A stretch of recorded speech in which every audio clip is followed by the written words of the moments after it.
راستے میں بھی بچھائی ہیں، خداوند یسوع مسیح کا لہرا کر استقبال بھی کیا ہے، اس کو بادشاہ کے طور پر جو ہے وہ قبول کیا۔ اب انہوں نے جس وقت خداوند یسوع مسیح کو بادشاہ کے طور پر قبول کیا تو وہ سمجھے ہوشانا اب خداوند کی نجات ہمارے پاس ہے، کیونکہ مسیح خداوند رومیوں سے لڑے گا بھی، وہ بادشاہ، وہ مسیحا، مسیح آ گیا ہے جو ہمیں یہودی تسلط سے آزادی اور بحالی بخش کر دوبارہ ہیکل کو بحال کرے گا، اور ہم سب جو ہے ابھی اسیری میں غلامی میں زندگی بسر کرتے ہیں آزادی کے ساتھ بسر کریں گے۔ اسیری ایک فرقہ تھا یہودیوں میں، بنیاد پرست، وہ بڑے ڈراتے تھے، تو وہ خداوند یسوع مسیح کے آگے آگے چل رہے۔ اینٹونیو کا جو ایک قلعہ تھا وہ رومی حکومت کا صدر مقام تھا یروشلم میں ہیکل کے سامنے، اس کو ادھر کی طرف موڑ کے لے کے جا رہے ہیں۔ اب یہ بادشاہ ان سے لڑے گا اور ان کو تلوار سے قتل کرے گا، اور پھر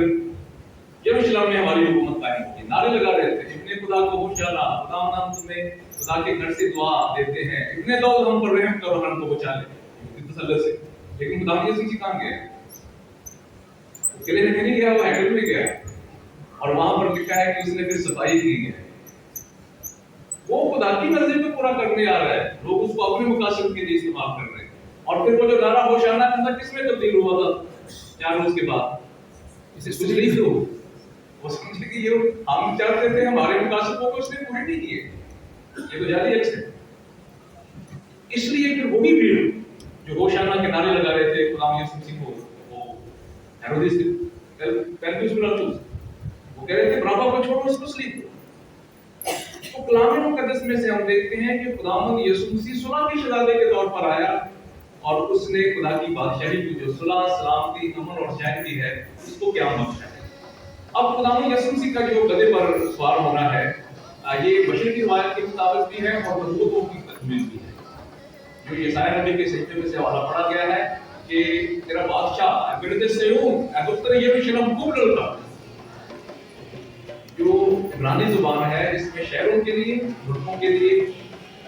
صیغہ مؤنث یوز کیا جاتا ہے، استعمال کیا جاتا ہے۔ اس لیے بلد قوم کو، یہودی قوم اسرائیل کو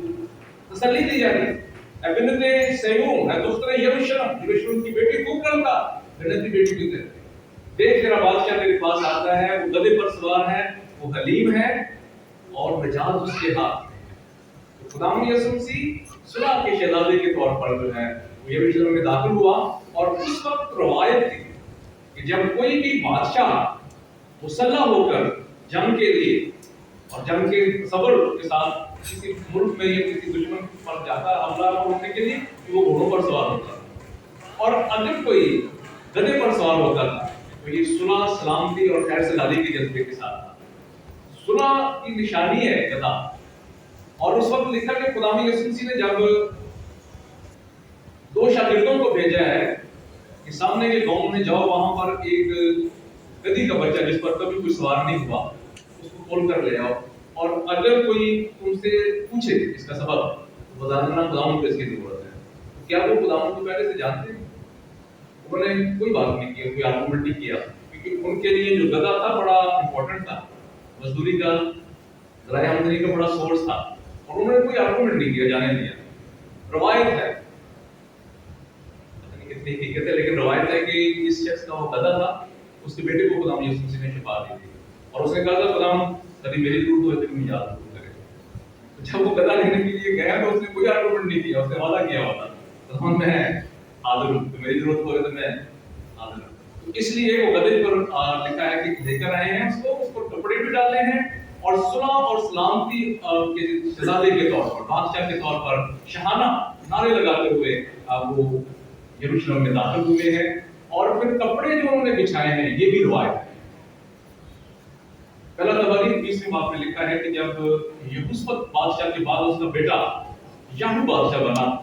تو لوگوں نے پھر کپڑے بچھا کر اس کا استقبال کیا تھا۔ ابھی بھی کوئی سیلیبریٹی آتی ہے، بڑا شخص آتا ہے تو جہاز سے لے کر استقبالیہ کا کیا ہوتا ہے، ریڈ کارپیٹ بچھاتے ہیں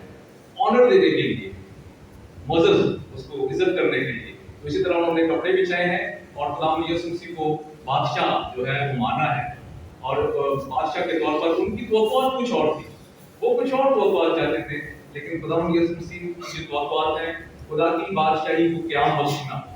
اور امن اور چین اور سلامتی کی جو بادشاہی ہے اس کو قائم کرنا، جو کہ عیسائی نبی بھی بیان کرتا ہے کہ خدا کی جو بادشاہی ہوگی دریا فراز سے انتہائی زمین تک ہوگی۔ خدا یسوع مسیح کیسے بادشاہ ہے اور کیسے وہ خدا کی بادشاہی کو قائم کرتا ہے؟ تینوں جو کھلاڑیاں بھی ہوگی، کپڑے بھی ہوگی، گدا بھی ہوگی۔ تو یہ فرق ان کی جو پرسیپشن ہے، ایک تو خدا یسوع مسیح نبوتوں کی تکمیل ہے، اور اعمال کی کتاب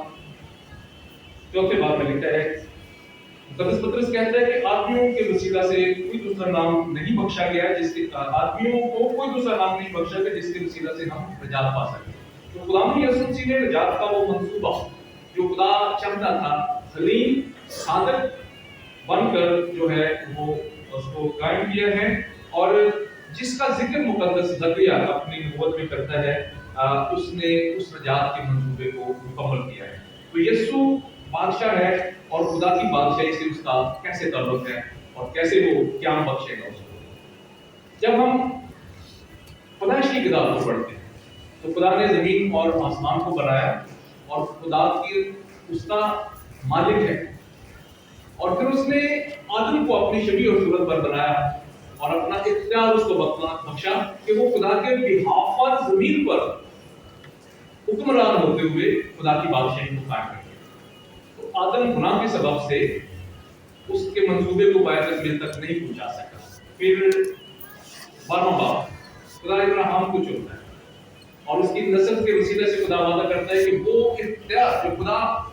اپنے لوگوں کے ساتھ اپنے بہاف پر زمین پر قائم کرنا چاہتا ہے اس کے لوگ کریں۔ اور کلام مقدس میں لکھا ہے کہ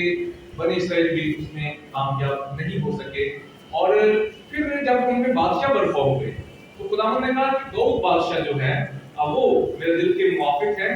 اور وہ میری بادشاہی کو قیام بخشے گا۔ خدا نے وعدہ کیا تیری بادشاہی ہمیشہ تک قائم رہے گی، اور اس کی وسعت کا کوئی اندازہ نہیں ہوگا۔ تو وہ خدا کی مرضی کو پورا کر سکا نہیں کر سکا، وہ بھی کام کر سے بھی گناہ ہو گیا۔ تو پھر جو داؤد کی نسل سے بادشاہ پیدا برپا ہوگا، یہودا کا ببر کون ہے؟